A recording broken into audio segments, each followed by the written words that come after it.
Ripple just went and broke the whole game. XRP holders, this is truly insane. Let me go through this with you. Ripple just released a new institutional market structure white paper, the blueprint for institutional digital asset trading, which introduces a digital prime broker, a model that explicitly slots the XRP ledger in settlement and on-chain credit layer for that design. Hell yeah. We're going to get into what this new white paper is going to mean for banks and of course for Ripple and XRP holders. I got a ton of other XRP related news, guys. If you like the content, please support it with the like and make sure that you're subscribed because I'm going to bring you all the best and latest crypto and Ripple and XRP news every single day on this channel. I got Flare, I got HBAR.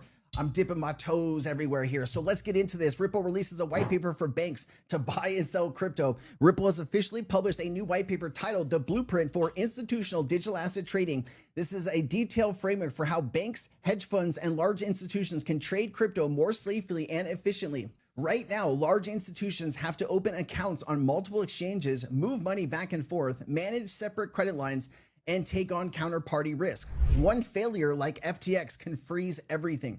Ripple's solution, a digital prime broker framework. Under the digital prime broker model, one main prime broker would aggregate liquidity, manage credit, and net positions at the end of the day, reducing capital requirements and counterparty exposure.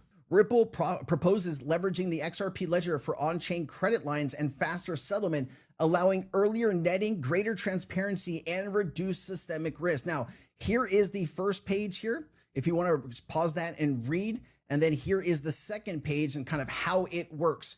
And so we kind of went over how that would work. Digital asset trading developed on retail exchange-centric infrastructure in which the core market functions are vertically integrated in this model. Exchanges combine execution, clearing, credit, and custody within a single platform. Client collateral is frequently used as interest-free working capital by the exchange. Settlement participants are inconsistent across venues, and some transactions settling near instantaneously and others subject to delays. And so Ripple plans to fix and change that. And this is kind of what the model looks like. The reason this is big here, right? We kind of talked about how this works and then why is this big for XRP? Where does it fit in?